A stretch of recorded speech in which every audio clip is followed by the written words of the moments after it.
সমস্ত শহরটা একদিন হঠাৎ করে বদ্ধভূমি হয়ে গেল।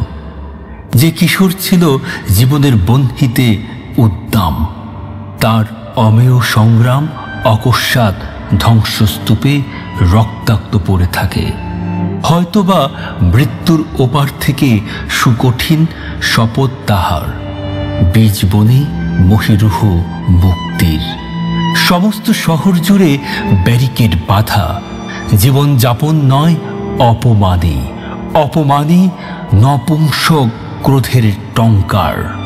আর তারই মধ্যে কিছু কিছু মানুষের সমস্ত লাজ লজ্জা ভয় অবিকল গত হয়। বিবেকের তুলো ওড়ে ধোঁয়াটে আকাশে, এবং অনেক প্রগাঢ় বুলি শোনা যায় সমস্ত শহরে। রেডিওতে সংবাদ শোনা যায়, সব কুছ ঠিকঠাক হ্যায়। ধর্ম বুঝি ধ্বংস হয় বিধর্মীর কুচক্রে পড়ে।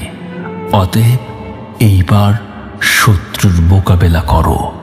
ভয় নাই মার্কিন বহর ওই বঙ্গোপসাগরে।